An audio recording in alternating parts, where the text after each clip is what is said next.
Alex, the stay-at-home reader, and this is going to be my February wrap-up. It is currently Monday, February 27th, so there's still one day left, but there is a small chance I finish one more book, just because it's a really short audiobook, but this is like my second or third time trying it, and it's not my favorite, and I haven't fully committed to finishing it. Also, I've been really busy, so I'll let you know. I'll let you know if I ended up finishing it. But we're gonna assume if I'm gonna finish it in February, I would have finished it by now. So this is gonna be my February wrap up. I have read, let's see, my laptop is down here, so I'm just going through my little tracker right now.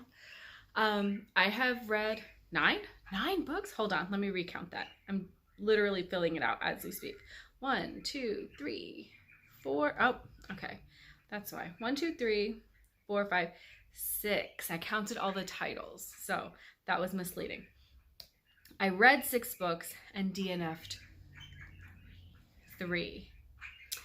From my TBR,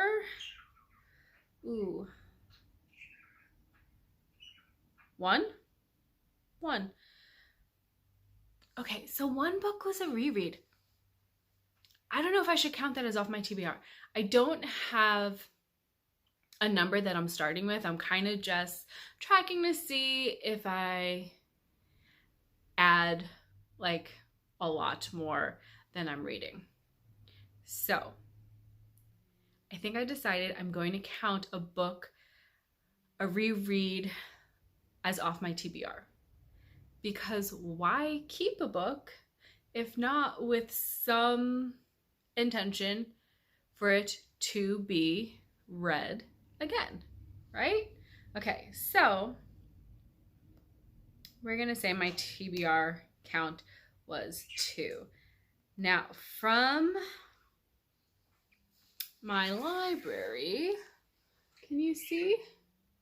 This is where I'm getting my information from. From my library, 1, 2, 3. From Scribd, 2. From NetGalley, I think there is one on here. There's 2 actually. I have been DNFing NetGalleys like nobody's business, and I feel kind of guilty about it. Yeah, but you know what? I am bringing big DNF energy to 2023, and so you know what? They just happen to be NetGalleys, so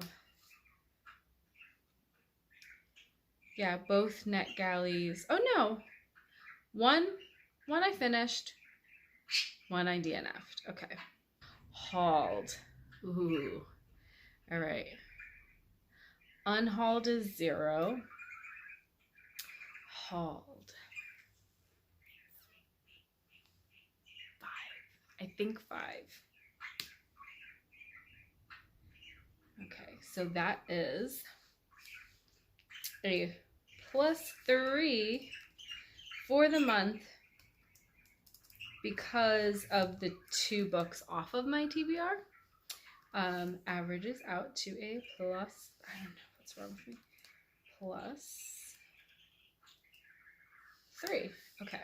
The first book I read in February was one that carried over from January, but I finished it in February, so that's why it's on here.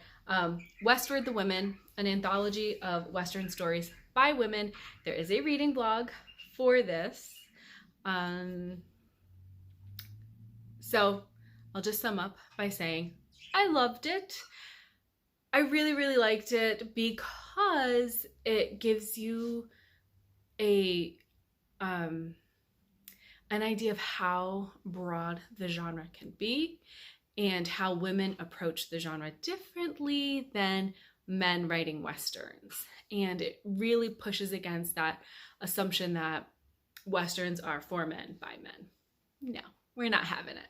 So I plan on reading a lot of Westerns this year because I previously had this idea that I don't like Westerns, and turns out I might. So I'm going to try to read a bunch, different kinds, different representation, and just have fun with the genre. So this was a great place to start. So then I had the book from the library, but I ended up just listening to the audiobook through Scribd. Small World by Laura Zigman.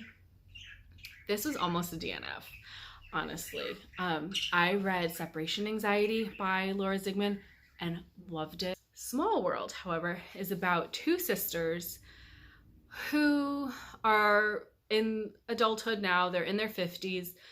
And it goes back to like their childhood. They grew up in a house with an older sister who had cerebral palsy, and their mother was so intensely devoted to that child that they felt very ignored and kind of pushed out of the way. And so they're dealing with the effects of that. And so for probably a third, if not a half of the novel, I was very torn as to how am I supposed to feel about this? Of course, if you have a child with a severe disability, that's gonna take up a lot of your energy. The mother's devotion was quite admirable in that she became an advocate for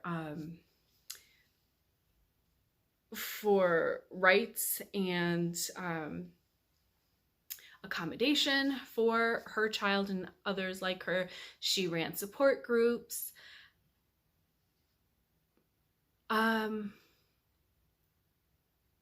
But I do feel bad for the siblings in that situation, especially in this story. The mother was obsessed in a detrimental way to her other child. That's not to say, so here's where I took offense is, I know of families in this situation. Like I know the amount of devotion and time that having a child with a disability, not that I know, I can appreciate, I've seen at a distance. And so this book had me like really torn with like, of course this mother is going to do as much as she can for her child. And of course, growing up in that household, having to kind of take a step back because your sister needs the attention is going to have a lasting effect on these children. And so, yeah, because it is a novel, it's much more dramatic. The novel goes back and forth in time. Present day, the sisters living together, becoming reacquainted with each other. They're very different. They get some new neighbors, and there's tension from the neighbors above them. You flash back to their childhood, and then there's also this like neighborhood forum called Small World, which is where the book gets its title. And the main character, her hobby is to turn the postings from Small World into poems. And that got really annoying. But at the same time, it was funny because, my God, all neighborhood forums are the same, aren't they? Like people complaining and being miserable, and then people in comments being better than everyone else, and just, it was very relatable because I'm sure we've all been in like Facebook neighborhood or town groups, or on like that Nextdoor app, or whatever neighbor app you have in your community. It's all annoying shit, right? So that I could have done without, just because the way they were read as poems, because again, I listened to this, got really annoying, but it was funny at the same time. So it was almost a DNF. I stuck through it. In the end, it was like a 3.5-star book. I'm not mad I read it. It definitely was not as good as Separation Anxiety, which was a 5-star read for me, which was why I wanted to read this book. But I'm not mad I read it. It was engaging enough that I stuck it out. I was curious to see how this is going to go, in terms of the sisters coming to some sort of understanding of their mother's actions. But is that even what it's about, or just I had a conversation with my mother after finishing it. It's a lot to think about. Yeah, like, you don't know, like, whose side are you on, the mother or theirs, or tough topic. So I guess well done. But there was a lot going on. And by a lot going on, I mean there was like really quirky chaos energy, similar to if you read Where'd You Go, Bernadette, or anything by Maria Semple. She kind of writes with that style. So that's what I mean by a lot going on. The next book I finished was called Better the Blood, and this was by Michael Bennett. This I listened to on audio via NetGalley. And this is a crime thriller that takes place in New Zealand. The lead detective is Maori, and it opens with a picture of like a British troop in front of a Maori chief that they have murdered and have hung up from a tree. And now, generations later, the descendants of the men in the photograph are being murdered. And I almost DNF'd this one too, because as a thriller, the pacing was really weird. I knew that photograph, that daguerreotype, fun word, that from the first chapter or the prologue was going to link to the murders, but it took a long time for the plot to get there. But at the same time, I was fascinated by the culture and the representation of the book. So I stuck it through. And ultimately, yeah, the struggle between culture and identity and the lasting effects of colonization, this generational trauma, really is the highlight of the book, more so than the crime thriller aspect of it. So I do recommend it. Now we get into DNF territory, where it was like real quick, boom, boom, boom, no thanks, never mind, immediate no. And that would be Bibliolepsy by Gina Apostol. This was a book about so this was actually written in the 90s, only this year translated into English. But the original language is Tagalog, and it is takes place during the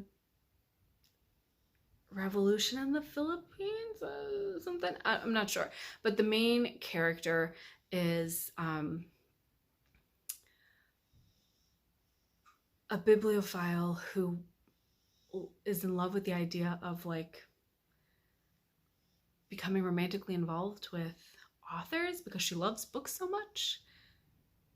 But I didn't even get that far, because she's talking about her childhood and her family and her parents' history, and I was just kind of lost and didn't feel like putting in the effort at the moment, so I just returned it to the library. Maybe I'll try again another time.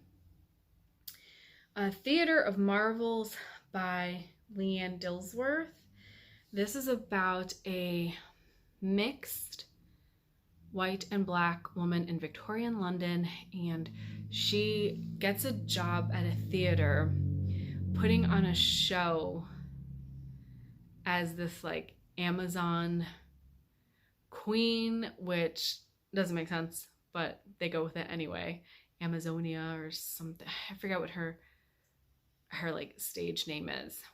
But she is romantically involved with a wealthy white man. And it just got boring. And the main character, whose first person POV the story is told in, got really obnoxious. Like, she just sounded kind of dumb. Like, she didn't make good decisions, and she couldn't see that she was being used. And it's not that I wasn't enjoying the book, it was just, it felt eventually kind of pointless and like it wasn't going anywhere fast enough. Unfortunately, that was a DNF. I might return to it because the audiobook is available on Script. So if I find myself needing something to listen to, maybe I'll come back to the story. Another DNF was a NetGalley ebook by Tiffany McDaniel, On the Savage Side. I wanted to read Betty by this author. So I was excited when this was available as a read now for a limited time, snatched it up like as soon as I saw the email, and immediately could tell I did not like the writing style. I can't even put my finger on why that is. And I don't even remember the synopsis of this book, so I can't give you any more information. I'm sorry. Next, I listened to After We Were Stolen by Brooke Brafus. Listened to this via Scribd, and this was my book club's choice for the month, about a cult, basically, about a girl and her brother who escape what they learn to be a doomsday cult, and what coming out of that is like, and what they learn about their lives that they weren't even aware of, and how they reassimilate back into society. I believe this is a fiction or novel debut from the author. I'm not sure. I might I might read from her again. Not typically the type of book I would pick up if not for book club. But it made for good discussion.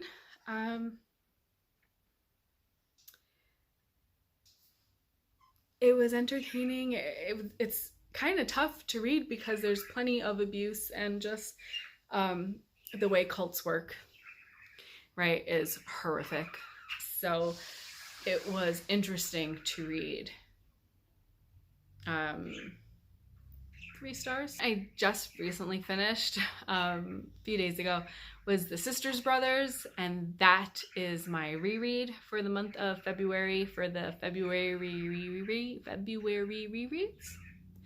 The Sisters Brother by Patrick DeWitt. I read this back in 2017, and I think it was like a 4-star back then. This time, I went ahead and gave it a 5-star. I find it really entertaining. I'm going to do a full review because it's going to be part of that Reading Westerns. Yeah. It's about 2 brothers who are hired guns, traveling from Oregon City down to Sacramento to kill a prospector.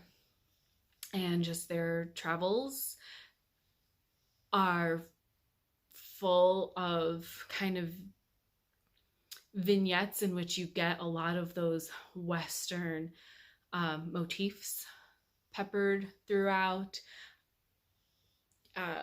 You get to really connect with the characters on their journey. it's funny, it's introspective, it's violent. I really, really liked it. So I went ahead and just gave it a 5-star read the second time around. And then actually yesterday, Nate and I watched the movie. It was available on Freevee with ads through Amazon. The movie was okay. Nate liked the movie. The book was better, of course. And he did say he might want to read the book, so that's exciting. I love when he reads books and then we can discuss them. I've kind of spoiled a little bit about like what things are different and how much more you get on certain themes out of reading it than, obviously a movie's just going to touch the surface. And then finally, I listened to Agatha of Little Neon. I got the audiobook through my library's digital app, Hoopla Digital. This was recommended to me by my friend Tiffany, like last year, and I only finally listened to it. It was delightful. It was great. I listened to it on a day that like I was in a mood. I was overtired and could not get my shit together to get up off the couch, and this cozy audiobook just helped keep me company. I listened to like half of it just lying on the couch and then finished it the following day. But it's about a group of nuns who move from, I believe it's in Massachusetts, like outside of Boston. I forget where they start. And they get moved because the diocese is losing money. The church, the Catholic Church in general, is losing money, and they are sent to Rhode Island to live in a home named Little Neon. And the home works with people who are in rehab or on probation. And so it's just like a really lovely cast of characters of the nuns interacting with these people. And then you get the history of Agatha, one of the nuns. It's told in first person. And so she gives her history, her motivations in becoming a nun. And yeah, it felt like listening to an episode of Call the Midwife. Like that's just the energy it had, which was really lovely. But at the same time, sad, and certain topics covered was upsetting, but done in like a really gentle way.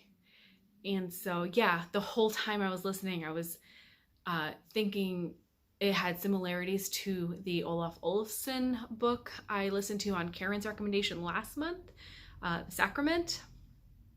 So the nun characters